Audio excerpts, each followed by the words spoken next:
Alors donc bonjour à tous, donc je suis Vincent Marquet, je suis sociologue. Je travaille actuellement à l'Université de Bordeaux et à IRSTEA sur des questions de programmation de la recherche et dans le domaine de l'eau. Et ce que je vais vous présenter ici sont une partie des résultats obtenus dans mon Alors, travail de si vous pouvez thèse. parler Ah devant oui, le micro, c'est vrai je que vais le mettre comme ça, là. Ah, ça change tout. Alors donc sur mon travail de thèse qui portait sur l'adaptation au changement climatique dans le domaine de l'eau en France et au Québec. Et là, ce que je vais vous présenter, donc, c'est un point un peu particulier. Alors, je vais le présenter comme étant peut-être au centre de décision, des décisions, etc. Ça reste quand même l'incertitude que je vais vous présenter. Un point, on va dire, mineur dans la gestion de l'eau, en tout cas concernant le changement climatique. Et ce que je vais vous présenter, donc, on voit souvent l'incertitude comme une difficulté, comme une déveine. Mais ce que je vais essayer de montrer ici, c'est que l'incertitude, pour une partie des acteurs, surtout des acteurs parties prenantes, eh bien, l'incertitude peut aussi être une ressource, peut être aussi une aubaine pour la décision. Alors, un petit point rapide sur les questions de changement climatique et de gestion de l'eau, en tout cas sur les expertises. Donc les fleuves et les estuaires, vous le savez, sont désignés comme des territoires particulièrement vulnérables. On peut se rapporter aux travaux du GIEC, notamment pour avoir des expertises sur ces points-là. Qu'est-ce qu'on nous dit en fait, donc il est important à présent d'intégrer l'adaptation au changement climatique dans la gestion de l'eau, d'intégrer également les incertitudes qui vont avec, et donc qu'il est nécessaire de recomposer les dispositifs de gestion de l'eau. Alors on voit deux aspects ici. On a une première incertitude qui relève de l'incertitude de connaissances.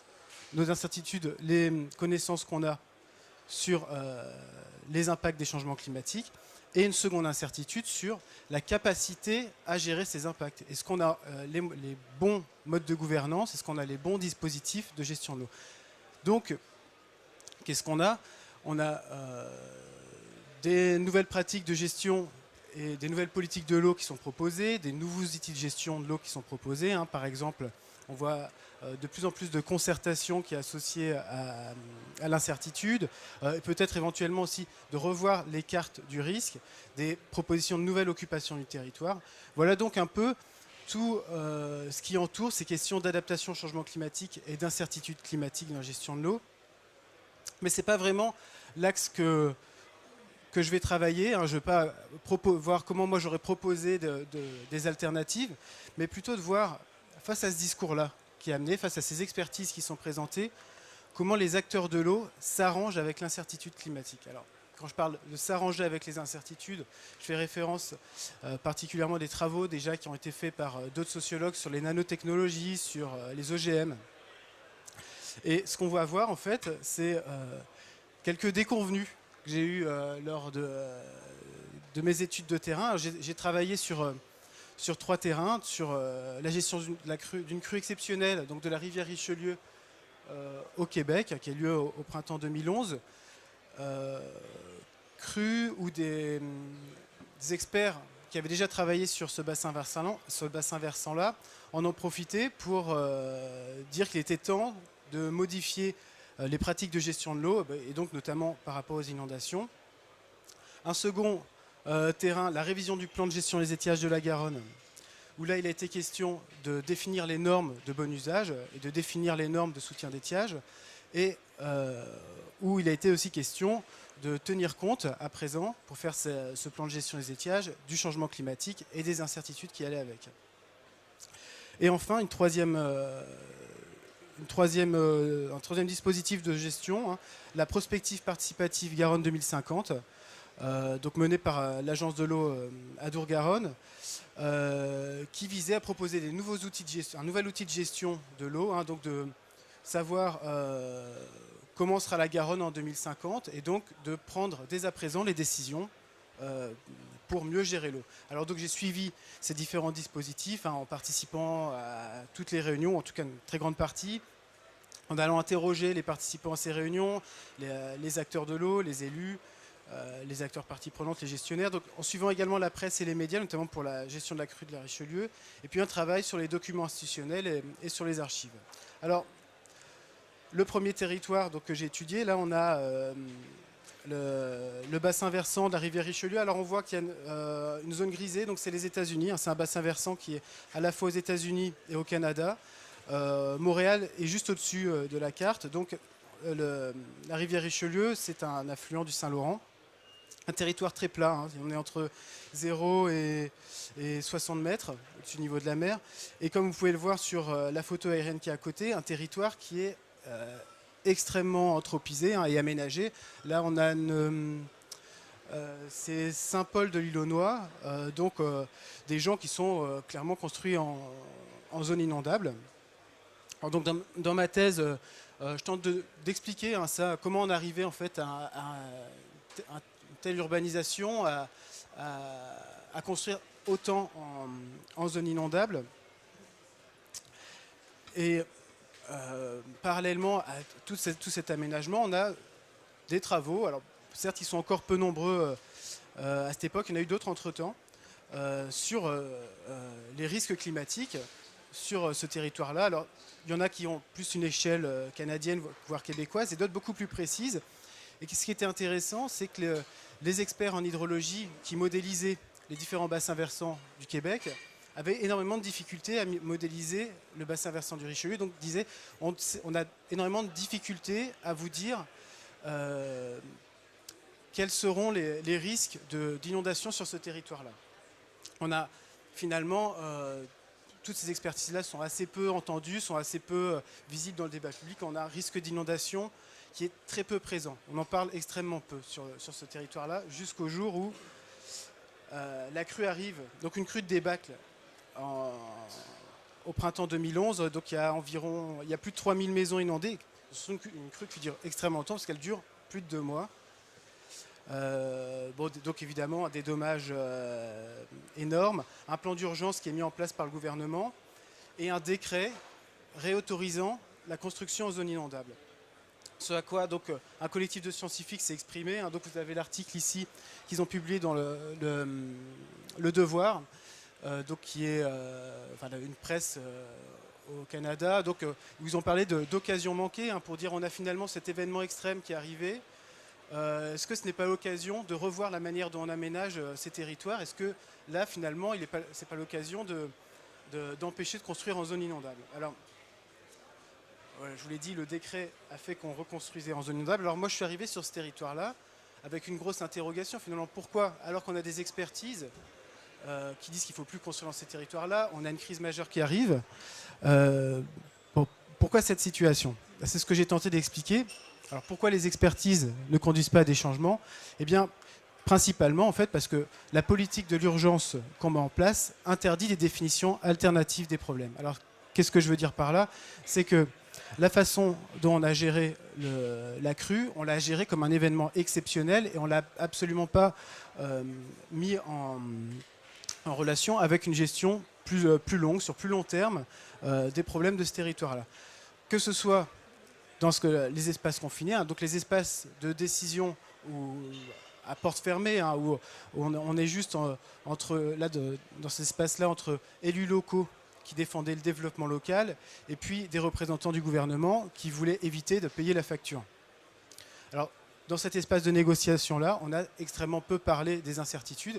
Ce n'était pas du tout finalement les termes de débat. On était entre l'application de la réglementation ou le développement local, entre les risques qu'on risquait de faire encourir à ces communautés d'un point de vue financier et de la balance des municipalités, et puis l'application de la réglementation.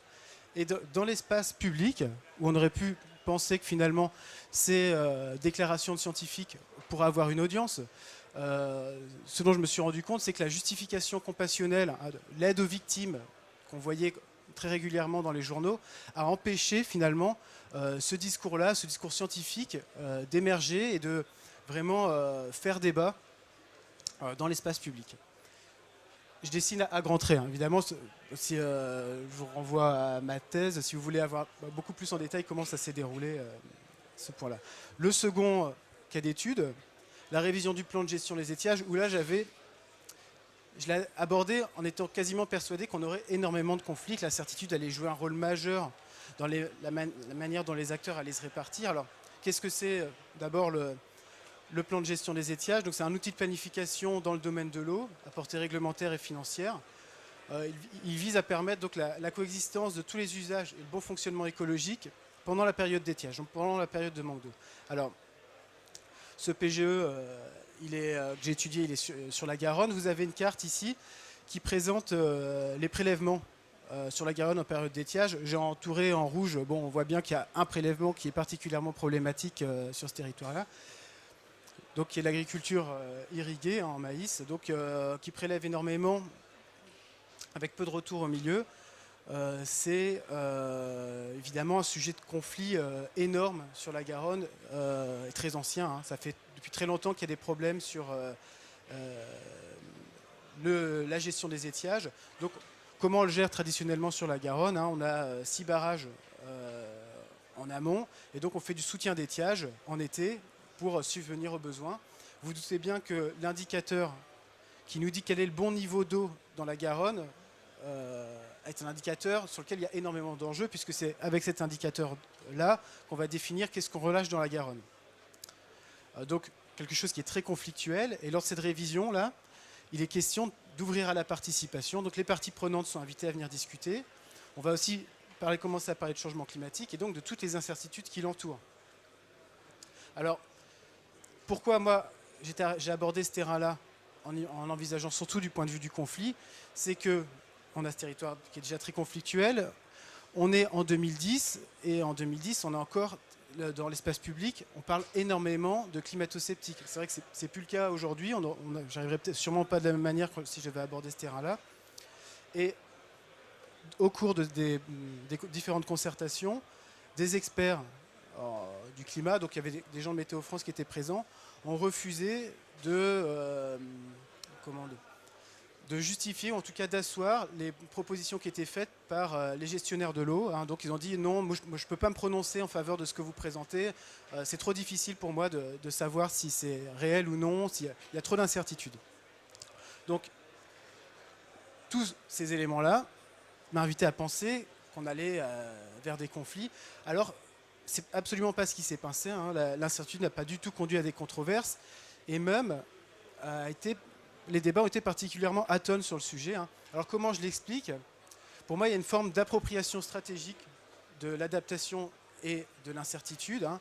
On a justifié pour les gestionnaires. C'est très intéressant de parler d'incertitude puisque ça permettait de justifier le passage à la concertation. On ne peut plus décider uniquement sur des critères experts. Il convient de décider collectivement, étant donné que le modèle qu'on avait auparavant n'est plus valable. Et surtout, pour les différents acteurs qui étaient autour de la table, introduire l'incertitude dans les débats n'a absolument pas changé les solutions qu'ils proposaient. Les gens qui étaient pro-stockage, on continue de justifier le stockage, les conditions changent, créons des barrages pour pouvoir gérer le changement climatique, ou alors revoyons le DOE, le débit objectif d'étiage, qui n'a plus lieu d'être à cette hauteur-là si les conditions climatiques changent. Pourquoi conserver le même niveau si finalement le climat a changé? D'autres, on va dire, plus proches de France Nature Environnement, eux continuaient de proposer un changement de système. Hein. Il faut stopper cette forme d'agriculture irriguée qui consomme autant d'eau. Mais donc, qu'est-ce qui s'est passé? C'est qu'on a ménagé collectivement un niveau d'incertitude raisonnable, à la fois pour conserver l'instrument, c'est-à-dire la concertation, et puis les marges de redéfinition de problèmes. Donc, actuellement, on observe une sorte de consensus temporaire, peut-être aussi fragile, mais en tout cas, l'introduction de l'incertitude n'a absolument pas modifié les débats au sein de la révision du plan de gestion des étiages. Enfin, la prospective participative Garonne 2050. Donc, comme je vous l'ai dit, donc, il y a un outil d'aide à la décision qui articule expertise et participation donc, sur ce territoire, hein, qui est le même, qui est la Garonne, où il y a énormément de conflits d'usage. Alors, j'ai illustré ici, la prospective participative, elle est très longue, il y a eu beaucoup d'événements au cours de cette prospective, mais ce qu'on a observé, c'est que quelque chose d'assez classique quelque part, hein, plus on a avancé dans la prospective, et moins les acteurs qui étaient invités à la concertation étaient présents. Plus en fait on s'est resserré sur un groupe d'experts en fait qui a décidé. Et l'incertitude qui était initialement placée au centre de la démarche, hein, qui voulait se traduire par la prévision finalement à la prospective par scénario. Hein. C'est ce qu'on voit en bas ici. Là,